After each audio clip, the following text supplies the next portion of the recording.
Hello there and welcome back to my channel. So today I'm going to be going over Freddy vs. Jason. So I was originally doing the Friday the 13th series last summer, all through the summer, and it was once a week with a bunch of other channels and it was so much fun. I didn't do this one because I was focusing on the main Friday movies. So with the Friday the 13th, this May 13th coming up, I figured this would be a great time to come back around and finish up the installments of that I never got to. I find this movie to be really fun. It's an early 2000s film, which I have a kind of a soft spot for a lot of those, but it also is like two iconic franchises meeting head to head, and it's something that everybody wanted from the 80s, like for 20 years, and so it's finally happening, and it was like the biggest, one or something like that, so I can't believe we haven't had a sequel. It's the last one that Robert Englund was a part of. It's the last time he saw Freddy, and I think it was a pretty great, portrayal of him.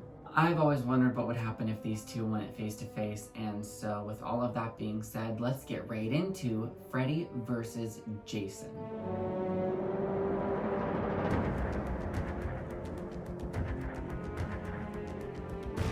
Right off the bat, I love the beginning of this movie because it starts with like the Nightmare on Elm Street recap, and there's a bunch of flashbacks to the other installments, and I love the atmosphere of Crystal Lake and the blue aesthetic and how much of a Crystal Lake atmosphere this really feels like. The woods feels scary and creepy, and I love the fact that so quickly we are right into it, and we have Freddy trying to get Jason's attention by waking him up from the grave. He's the reason that he gets resurrected, and I thought that that was a very good way to bring him back. We were teased this kind of meeting at the end of Jason Goes to Hell, and it would be 10 years before we actually saw what would happen, and I think that it's a pretty good idea that the kids on Elm Street are so forgotten of what the lore of their town used to be. They've put it to bed, and that's funny. They've put it to bed, and Freddy's in the past, and they don't let anybody speak about it or bring him up ever again. And so with that being, that means Freddy has no power. So to try to get Jason to kill for him, to draw attention for murders and get people scared again, is a really good concept, and it goes out of hand very fast. I like that we are opening up at the Nightmare house on 1428 Elm. The house is beautiful. It looks the same as it always does. I live several streets away from both the Halloween and the Nightmare on Elm Street houses, so that's pretty cool. And sometimes I walk through that little neighborhood and I just think about all of the things that have happened there on that street, and every time I watch this now I can see it, and it literally is my neighborhood, so that's a really fun, cool thing. So we have the usual drinking and partying going on whenever, storm happens, lights go out, and there's a murder, and we are at Laurie's house, and I'm sure that's a nod to the Halloween franchise. But this final girl, her name is Laurie, and we are figuring out what's going on with the backstory of why her mother was murdered a year before. So whenever she has her friends over and one of them gets viciously slayed with a machete, it's really scary. Of course we know it's a machete, but like all they know is that there's just blood and guts everywhere. Of course they do the next best thing they can think of to do, which is run outside and call the police. I used to think that this movie was a little boring, but the more I watch it, the more I've come around to it, the more I actually really like it, and it's gone way up in my ranking, and I have a better understanding of film now than I've been through my schooling and everything.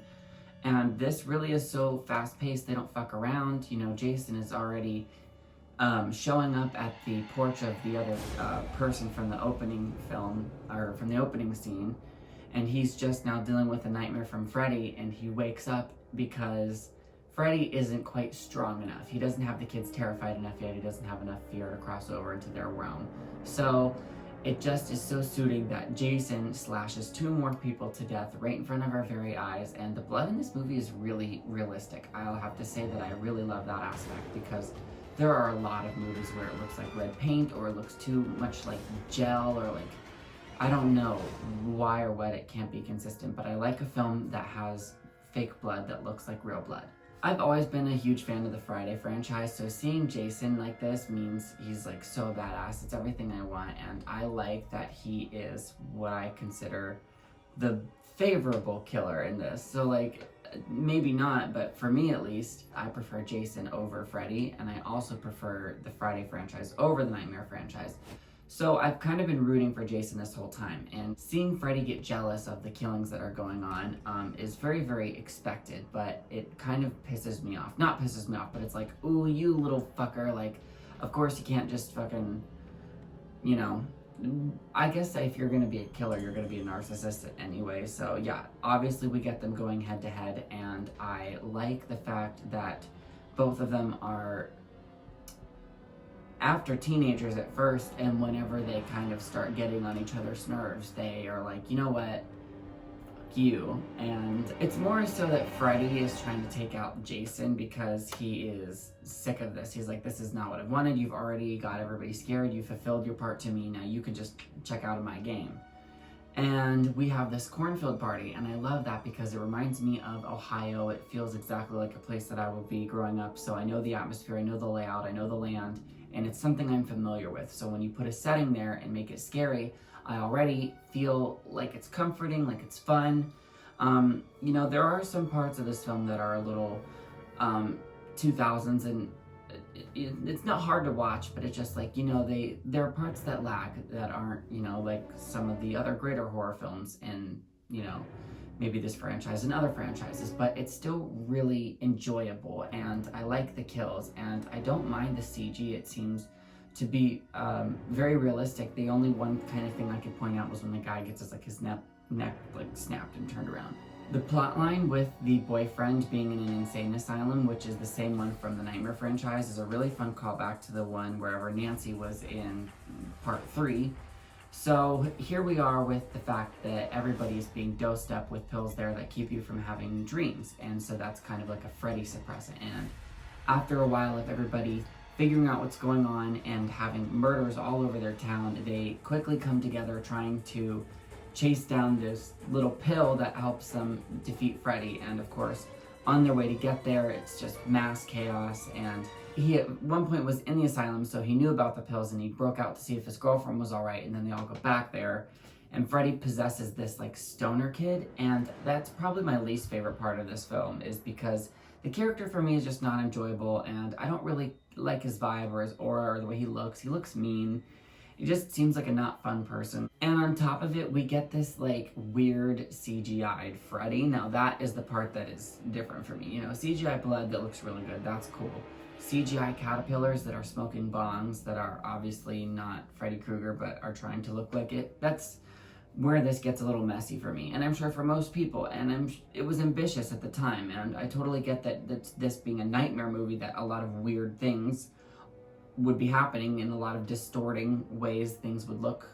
You know, the whole nightmare aspect of this is that it's supposed to be grotesque, and so I guess you could excuse that away for maybe that's just his nightmare, and so in his nightmare the caterpillar looks all weird and effecty like that. But we're an audience, we know it's a movie, we can tell that it's just because that they didn't do a practical effect with it, and it just looks like computer generated imaging, and it's not fun for me to watch that scene at all.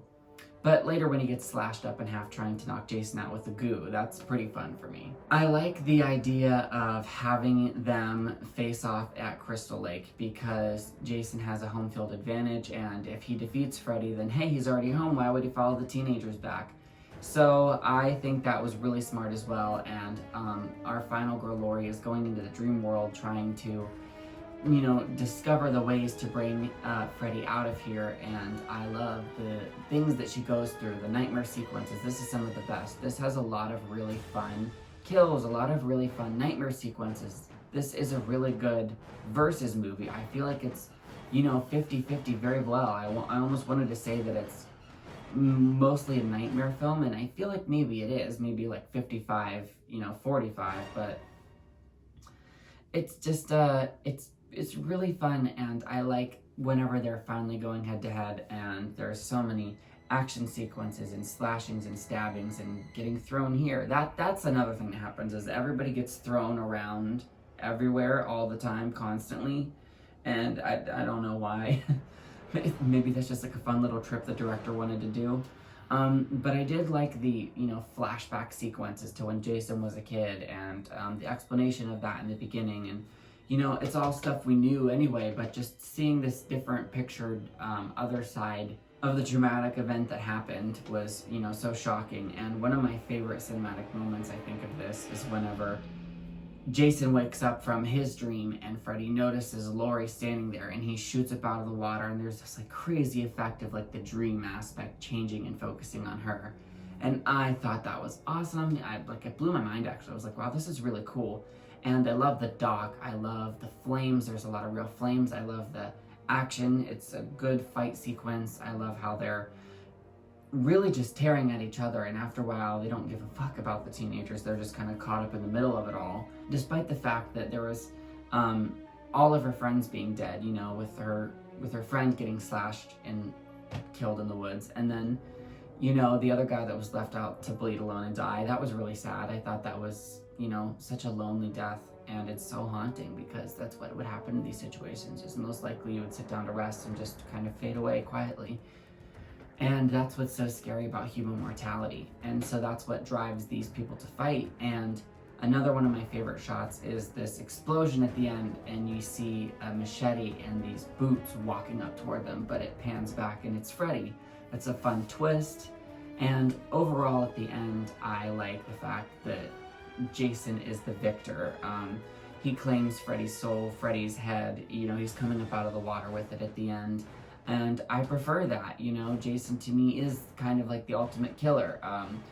Really badass, cool zombie, cool fucking lake monster type thing. So how could you not love him? How could you not root for him? That's what I've wanted. And I kind of wish there was a little bit more of like the Camp Crystal Lake aspect, but they did a very, very good job at blending, you know, a lot of street views and a lot of campy wood, you know, places too. But there's a lot of callbacks in this, you could tell. It was a very fast-paced movie. So yeah, that was my review of Freddy vs. Jason. It was a lot of fun to watch and a lot of fun to go over.